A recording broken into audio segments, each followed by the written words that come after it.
Hello, everyone. I am Brandon Zero, senior reporter at Mergers and Acquisitions. I'm joined with a powerhouse panel to discuss coming back to the office, balancing safety and work and team. I'll let the panelists introduce themselves. I have you in my top right square. Justin, do you want to kick things off for us? Sure. I'm Justin Hillenbrand. I'm a co-founder and CEO of Monomoy Capital Partners. We're a $2.5 billion private equity firm based in New York, focusing on industrial and consumer businesses.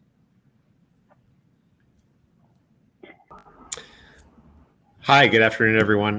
This is Ethan Lieberman. I'm a managing director at TA Associates. TA is a global private equity firm focused on growth companies. I happen to spend all my time in healthcare, but we are pretty diversified in our industry focus and currently investing out of TA 14, which is a $12.5 billion pool of capital. Oh. I'm Annabelle Scalaberg. I'm a principal with the Watermill Group. We're a Boston-based private equity firm that focuses on industrial businesses and also trying to support women-led companies. I'm wondering if we can jump in talking about your long and short-term plans for getting people back into the office. I was commenting earlier about our respective backgrounds. It looks like we're at varied stages of moving back into the office. Annabelle, do you want to kick us off and let us know what your progress is towards moving, or what the schedule is, what the prognosis is for moving in or out of the office? Yeah, so short term, we actually just opened a new office space, which we designed with COVID in mind. So we have, we're still somewhat scattered. We have some of our teammates are in different states across the country. At some point, we were across different countries. But now we're generally all US East Coast based. Some of our teammates are going into the office 2 or 3 days a week. Some are not, but we're being very flexible. And that's how we designed our new office space in mind, especially for long term, where we expect people to work on their own schedule. We travel a lot, so we don't expect to all be in the office. I think the expectation will be about 40 to 60% in the office, but trusting everyone, as long as the work gets done, we're all on it. Ethan? Yeah, we're, I would say, in a state of transition back to the office with sort of a more definitive endpoint of Labor Day in September as being kind of full-time, 5 days a week back.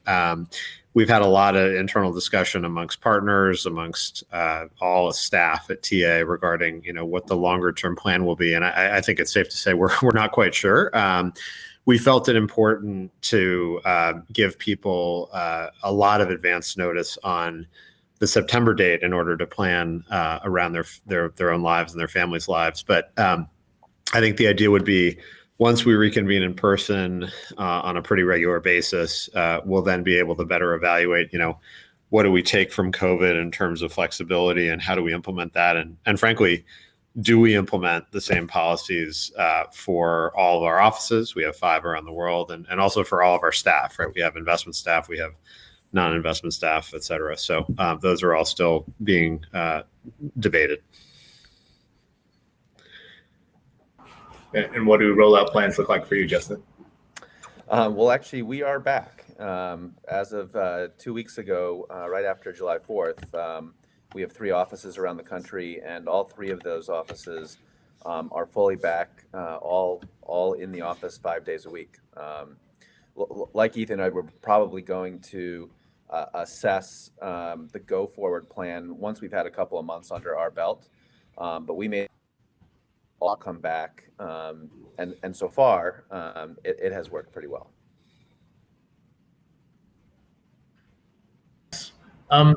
I wanted to throw you a bit of a curveball here because I'm sort of curious. I guess in the original formulation of this question, I was curious as well about your portfolio companies, and I want to interject that into the mix here.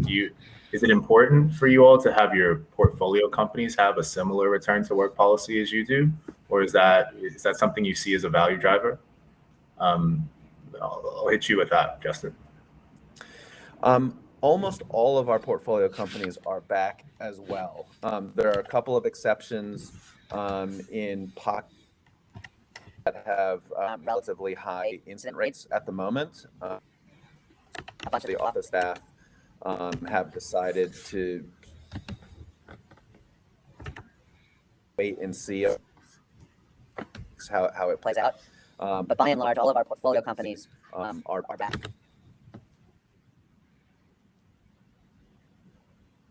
Bill? Same with us, with safety as the most important matter to consider. As soon as it was safe to come in and taking all the necessary precautions, our portfolio companies started going in person when it was necessary and possible. Yeah, I'd say ours are more mixed and frankly customized to the type of business that they're in. So to use two sort of extreme examples, we have a business based in Fargo, North Dakota, that manufactures inputs for biotech companies in cell and gene therapy. And it turns out if you can't come into the manufacturing plant, you can't make much. So they managed to find a way to come in throughout the pandemic, and they did so by way of rotating teams, extremely frequent testing, and the like. It was viewed as a critical business to keep open. They're also supplying the vaccine manufacturers for COVID. Something like a software business that sells patient safety software into hospitals like RL Datix does. I'm less focused on whether they're in the office or not. I think there's a core of folks that finds it beneficial, and there's a bunch of folks that don't. And we're certainly not prescriptive to your question, Brandon, as to how they conduct their in-office or out-of-office policy. I think we viewed the TA return decision as totally independent of the decisions that each of our portfolio companies have the ability to make independently. And I guess what's interesting to me is engagement. As you mentioned, obviously your portfolio companies span different industries, different geographies. But looking at yourselves as private equity sponsors, how do you keep people engaged during this transition period? Coming back to work, Justin, this might be something of a retrospective for you. But presumably that at some point people weren't in the office. Was there a moment where you had to come together and sort of think about motivation for out of work, office work? I mean, actually, that's one of the reasons why we decided to come back to work. Quite honestly, is we did the usual Zoom happy hour things that I'm sure a lot of folks did, and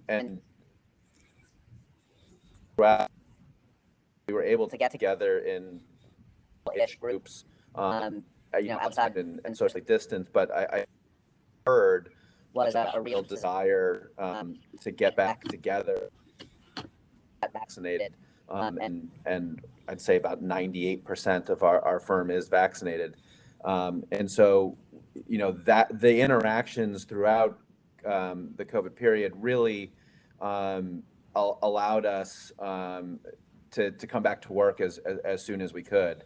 But looking backwards, we did do the Zoom happy hours and the celebrating birthdays and all sorts of things that you do to communicate. And in a lot of ways, with three offices, technology, whether it was Zoom or Teams, mostly Zoom or Teams, probably allowed us to become closer as a firm than we were before.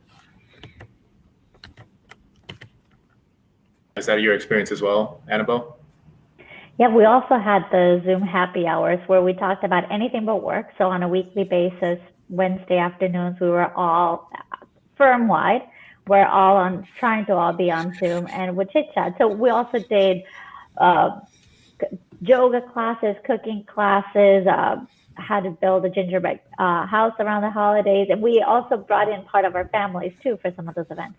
So that was really nice, especially for me. I started with Watermill during the pandemic.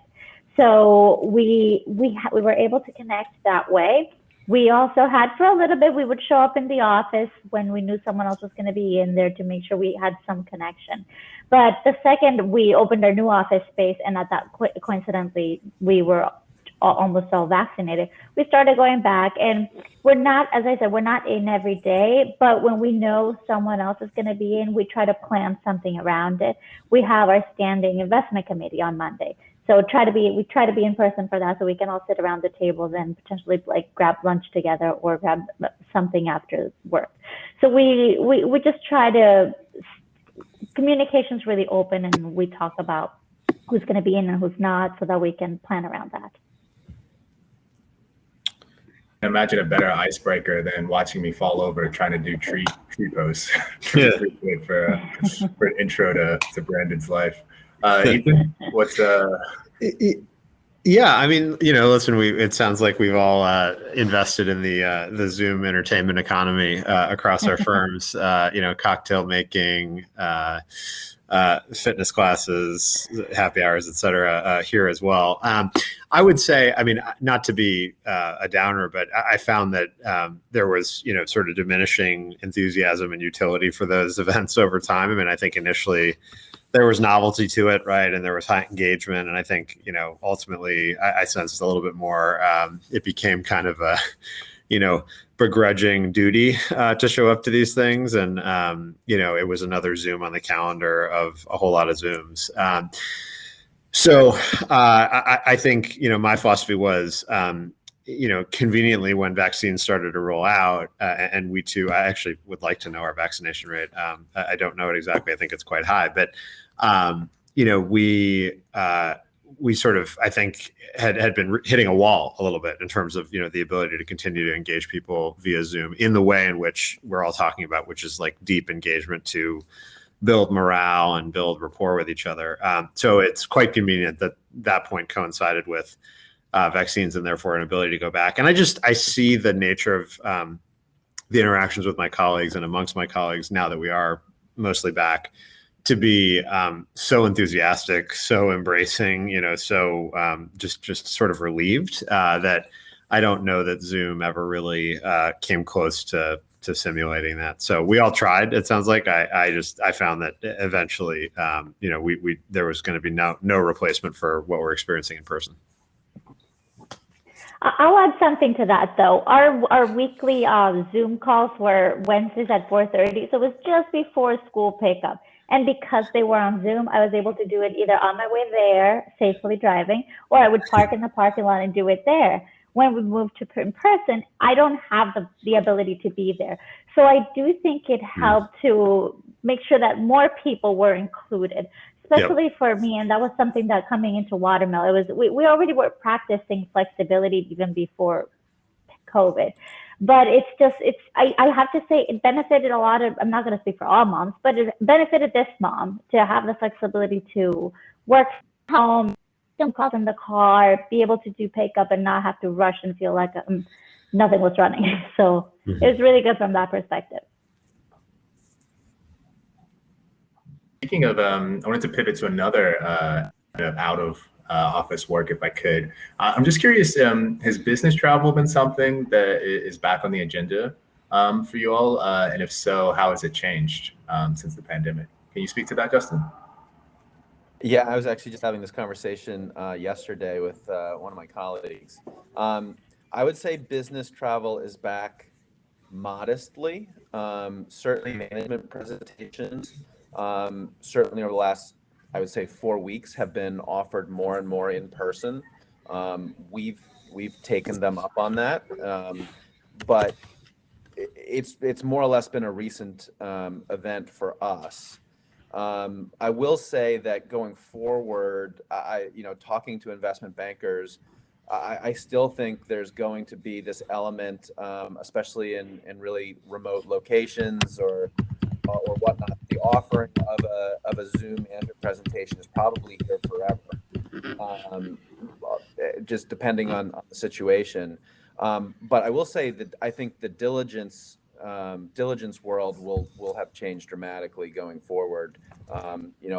Third parties probably don't need to show up as much for diligence purposes Certainly, accounting firms can talk with CFOs over Zoom rather than spend a day traveling or possibly 2 days traveling.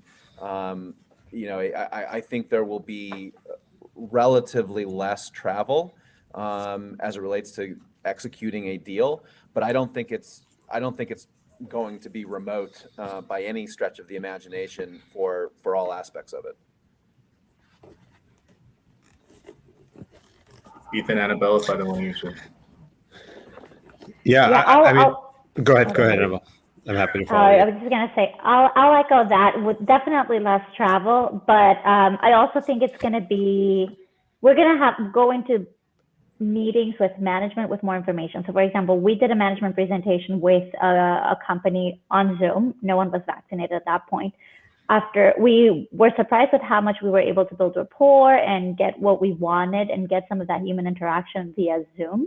But at the end of the day, we decided not to pursue. With another one, we liked so much what we were hearing that I remember I was on my way to getting vaccinated on that management presentation. 2 weeks later, we still we had more questions. We were so excited about the opportunity that we did go in person. So those are two examples in which that first remote Zoom was very informative and can replace what would have naturally been the travel. And now then basically be more selective to, well, we will travel to this because we are really excited about it. So as Justin said, just generally less travel, but there's still some things that we'll definitely need to do in person.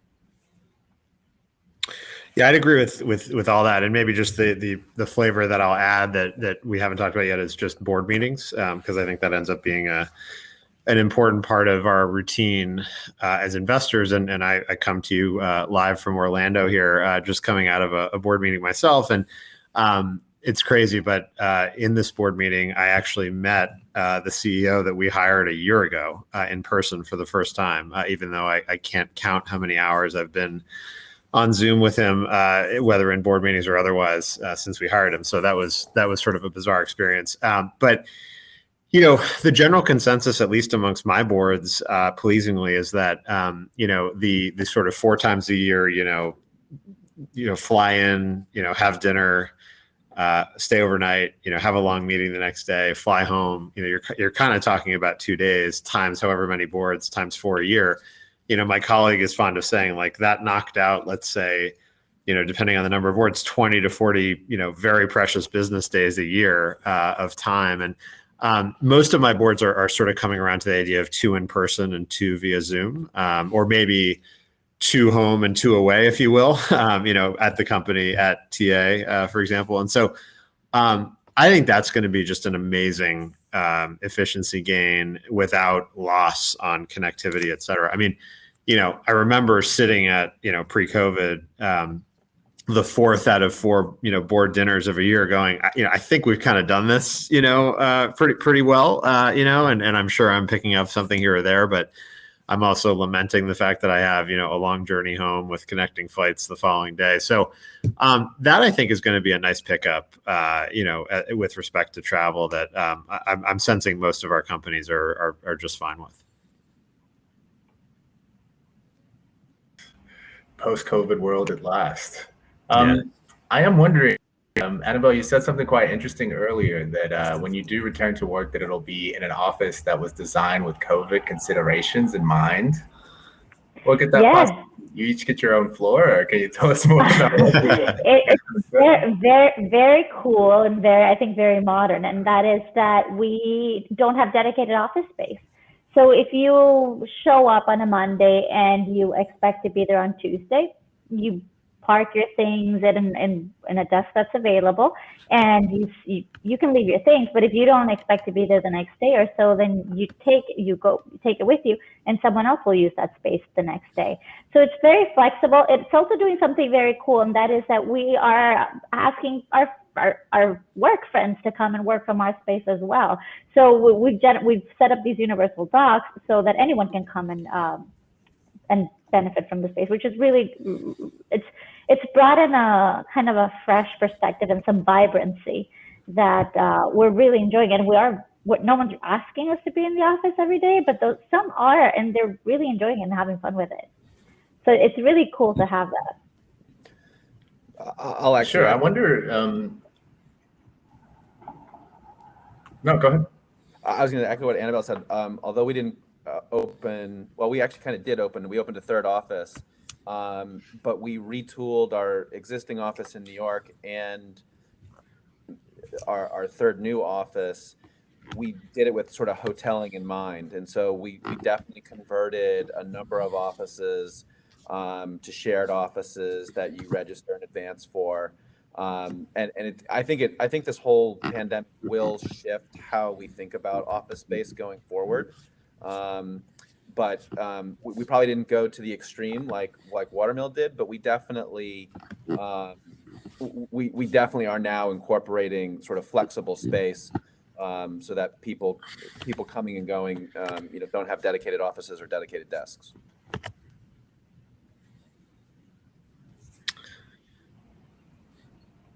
Yeah, everyone seems more innovative than we are. We've sort of we did renovate our offices. I believe we had COVID somewhat in mind because the renovation kicked off prior to COVID, but just so we were able to kind of make modifications as it was happening that reflect, hopefully, some COVID elements. Although we still do have, dedicated offices for each person, and again, that was something that we had kind of planned beforehand.